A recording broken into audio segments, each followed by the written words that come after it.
Good morning, students. Now we'll start our today's class in the subject of political science. As you know, we learned the chapter Constitution How and Why. In previous topics, we clear why Constitution is necessary and how Constitution work. Now we are moved to our another topic, which is the balanced institutional design. In this topic, we look about how to Constitution make a balance between the different institutions. तो students सबसे पहले इसको मैं अगर basic तौर पे आपको समझाऊं तो बड़ी बात यह है कि किस प्रकार से, चूँकि जो हमने अभी अब डिसीजन मेकिंग का टॉपिक पढ़ा था तो उसमें ये हमने देखा था कि कॉन्स्टिट्यूशन के माध्यम से कुछ ऐसे इंस्टीट्यूशंस बनाए जाते हैं जो जनता के लिए डिसीजन लेते हैं कि कैसे उनको रूल करना है और कैसे उनको ऑपरेट करना है। तो ये डिफरेंट इंस्टीट्यूशंस के द्वारा होता है। तो एक बार ये भी थ्रेट पैदा होता है कि कहीं ऐसा ना हो कि कोई इंस्टीट्यूशन इस कॉन्स्टिट्यूशन को ही ख़त्म ना कर दे, नष्ट ना कर दे, सबवर्ट ना कर दे।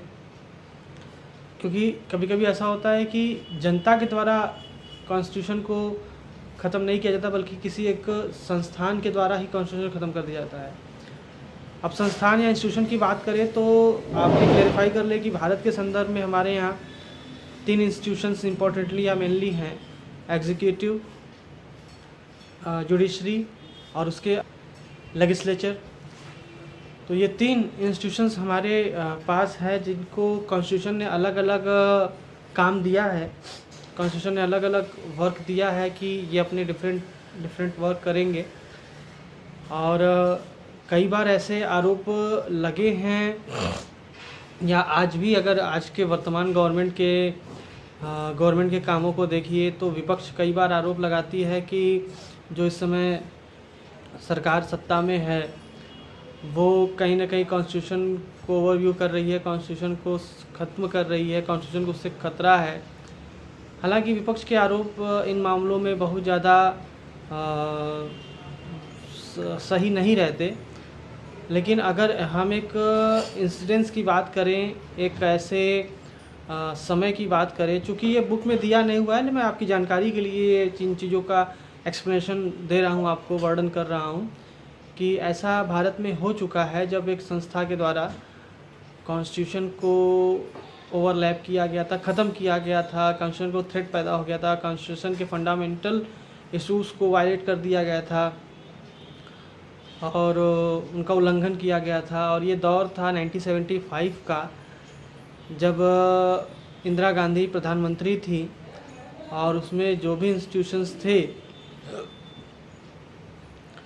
उसमें आपका लेजिस्लेचर यानी जो रूल कर रहा था इंदिरा गांधी के द्वारा, उसने कॉन्स्टिट्यूशन के फंडामेंटल इश्यूज़ को, फंडामेंटल बेस को ख़त्म किया, नष्ट किया। देश में इमरजेंसी लगी और जुडिशरी तक को उसने कवर कर लिया। जुडिशरी भी इसका विरोध नहीं कर पाई, चूँकि तीन हमारे यहाँ ऐसे डिज़ाइन किया गया है संस्थाओं को कि पूरा का पूरा जो पावर है वो इन 3 इंस्टीट्यूशंस में बटे होते हैं: लेजिस्लेचर, एग्जीक्यूटिव एंड जुडिशरी, यानी कि कार्यपालिका, विधायिका और न्यायपालिका। और जब हमेशा प्रावधान तो यही रहा है कि जब भी कभी कोई इंस्टीट्यूशंस अगर अपने पावर्स का गलत यूज़ करके कॉन्स्टिट्यूशन के लिए थ्रेट क्रिएट करेगा तो जो दूसरा इंस्टीट्यूशन है वो उसके पावर को एक तरीके से सीमित करेगा, उसको रोकने का प्रयास करेगा। लेकिन 75 में ऐसा नहीं हुआ। लेजिस्लेचर हेड इंदिरा गांधी और लेजिस्लेचर ने जब हम क्या कहते हैं कि पूरी तरीके से इमरजेंसी लागू करने का प्रयास किया और इमरजेंसी लागू कर दिया गया। 1975 का दौर था वो, यानी कि कॉन्स्टिट्यूशन के फंडामेंटल बेस को डिस्ट्रक्ट कर दिया गया। तो जुडिशरी भी उससे इन्फ्लुएंस हुआ। इंदिरा गांधी ने जुडिशरी के बहुत सारे क्या कुछ मतलब जो इम्पोर्टेंट जजेस थे उनको भी अपने अंडर में या अपने प्रभाव में ले लिया था।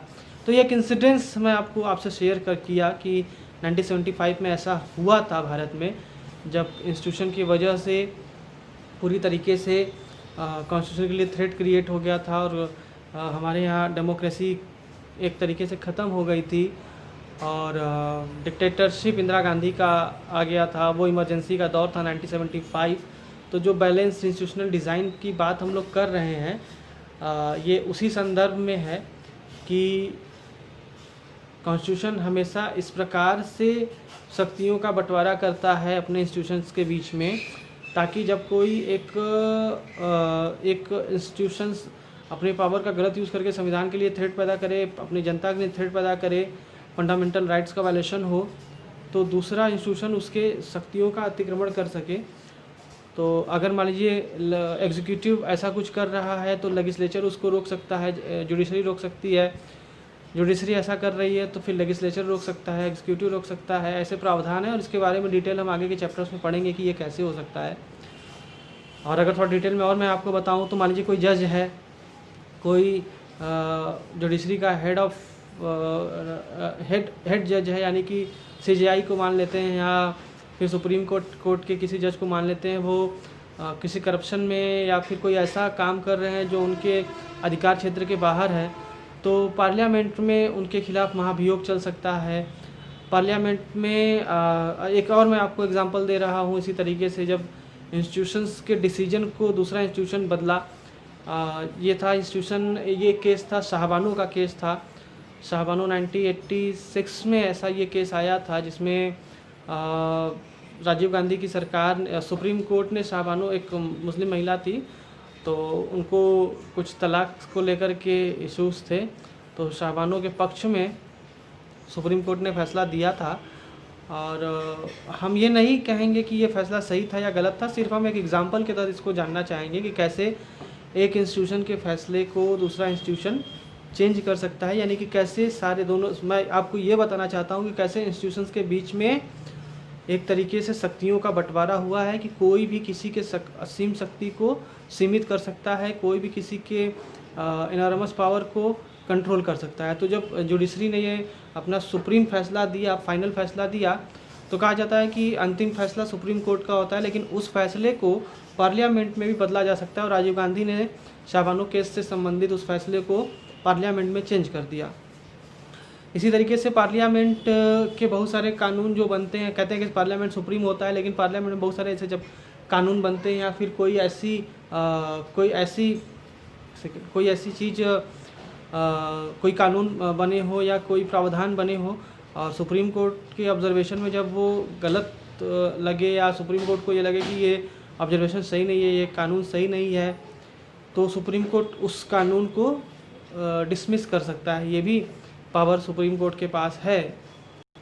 उस कानून के प्रावधानों को, जिसे सुप्रीम कोर्ट को आपत्ति होती है, उनको बदलने के लिए संसद को बोल सकता है या केंद्र सरकार को बोल सकता है। केंद्र सरकार के निर्णयों को भी वो सस्पेंड कर सकता है। सुप्रीम कोर्ट के पास ये शक्ति है। जैसे हम कई बार देखते हैं कि केंद्र सरकार अगर कोई फैसला लेता है किसी चीज़ से संबंधित, तो सुप्रीम कोर्ट उसमें जो हस्तक्षेप करके, अगर उसे ये लगता है कि यह फैसला जन सामान्य के लिए सही नहीं है, तो उसको तत्काल प्रभाव से निष्प्रभावी भी कर सकता है।